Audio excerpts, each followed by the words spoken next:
you ever encountered the situation where you receive NoUniqueBeanException while bringing up your Spring application? Let us see this application. I'll just try to bring up this application and let's see what happens. Oops, this application didn't come up.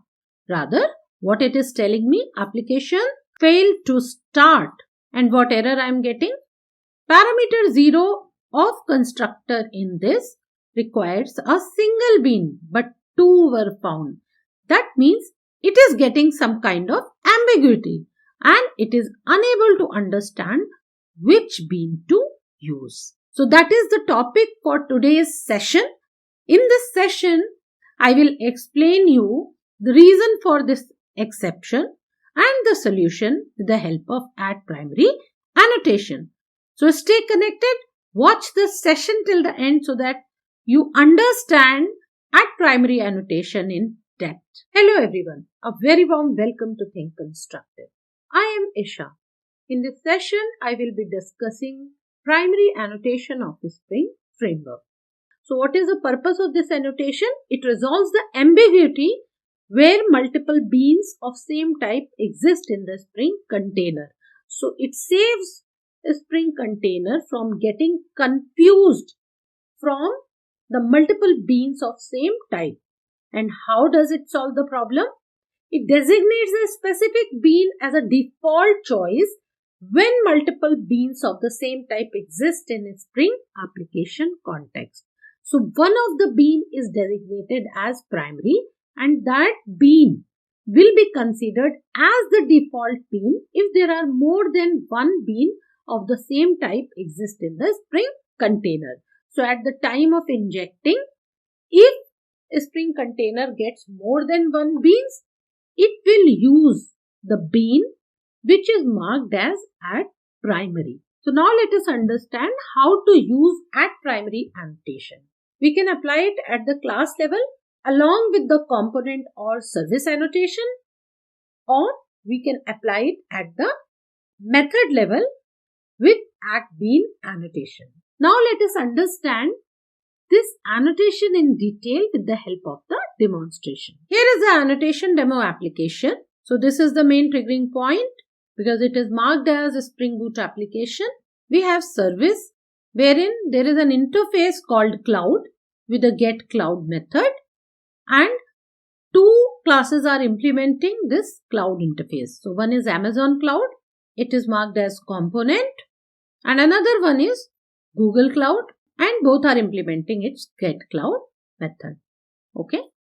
We have config wherein inside app configuration there is a configuration class and a bean of Google Cloud is created here. Then we have controller wherein cloud controller is created, and in the annotation demo application we are calling the getCloud method for Google Cloud as well as with the help of Google Cloud's getBean method, Amazon Cloud and cloud controller. Whichever cloud bean will be injected in cloud controller, that getCloud method should get invoked here. Now let's first bring up the application and see what happens. What happens? This application failed to start. Why? Because it is saying it's unable to understand which bean to call. Because we have just now seen a cloud interface is implemented by Amazon Cloud as well as Google Cloud. And a Spring container doesn't understand, doesn't know, or it is not instructed which bean should be injected here. Okay. So how to remove this confusion?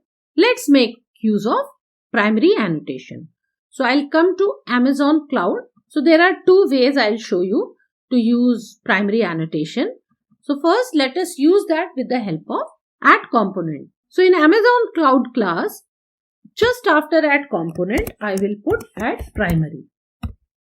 So the moment I put @primary here, this Amazon Cloud class will become the default class for a Spring container to be picked up wherever this cloud is getting injected. That means in cloud controller, when this getCloud will be called, this will actually call the getCloud method of Amazon Cloud because Amazon Cloud has now become primary. That means the default choice. Okay, so I'll bring up the application now and see what happens. The application is up and running, and let us compare the output.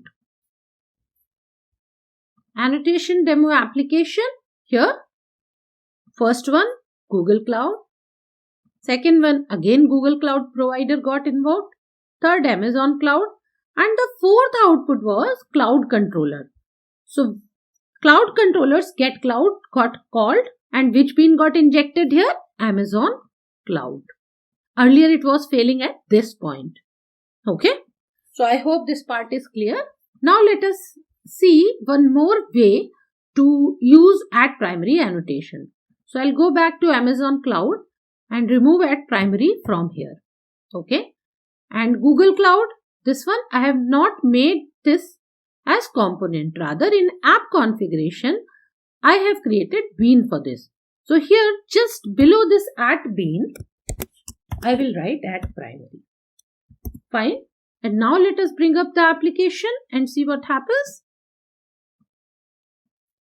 This time, Google Cloud provider got invoked 2 times, then Amazon, and then after that again Google Cloud provider got invoked. Why? Because this time Google Cloud is marked as primary. That means the default choice for a Spring container. So I hope the usage of primary is very clear. Now, along with primary, for resolving NoUniqueBeanException, there is one more annotation, that is @qualifier, right? So let us quickly have a look on the differences of @primary and @qualifier, and I will demonstrate those differences with the help of code also. So here are the differences between @qualifier and @primary.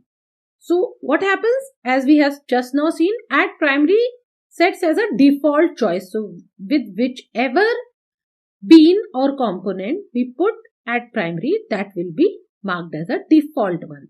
But on top of that, if we mark any component or any bean with the help of @qualifier, so that is the specific choice by name. So @primary is applied at the source and @qualifier is applied at the target level, and the priority of @primary is always lower than qualifier. So if @primary and @qualifier both annotations are used, so @qualifier will always have higher priority than @primary. So now let us see the demonstration of differences between @primary and @qualifier. The purpose of both the annotations are same, to resolve the ambiguity of similar type of bean. If both the annotations are used, which one gets the precedence? Let's see. So here, with the Google Cloud bean @primary annotation, I am leaving it as is. That means this is the default one. And now in Cloud Controller, I will specifically inject Amazon Cloud bean with the help of @qualifier annotation. So I'll just say @qualifier, and here I will give Amazon Cloud. This is the bean name, default bean name which it gets. And now I'll come back here. So what 4 outputs I should be getting? Take a pause, think, and write your answers in the comment box. So I should be getting getCloud method called for Google Cloud, then again for Google Cloud, then for Amazon Cloud, and here in the get bean, Cloud Controller bean is getting called. getCloud, for that particularly, which one should be called? Amazon Cloud, right? So 2 times Google Cloud and 2 times Amazon Cloud getCloud method should get called. Let me just execute and see the output. Here in the output window, you can notice Google Cloud provider got invoked. This message got printed 2 times, and then for Amazon Cloud provider also 2 times, right? So I hope this clarifies the concept and the differences between @primary and @qualifier annotations. If you have any doubts, feel free to ask your doubts in the comment section below. I would like to inform you, this is the ongoing series for Spring and Spring Boot framework annotations. So each week I will be bringing session on one or more annotations of Spring Framework or Spring Boot. So if you haven't yet subscribed the channel, subscribe now. If you like the session, hit the like button and share the channel and session details with your fellow developers. I would also like to tell you that there are more Java, Spring Boot and microservices sessions available on the channel. Feel free to explore them. See you in the next session. Bye for now.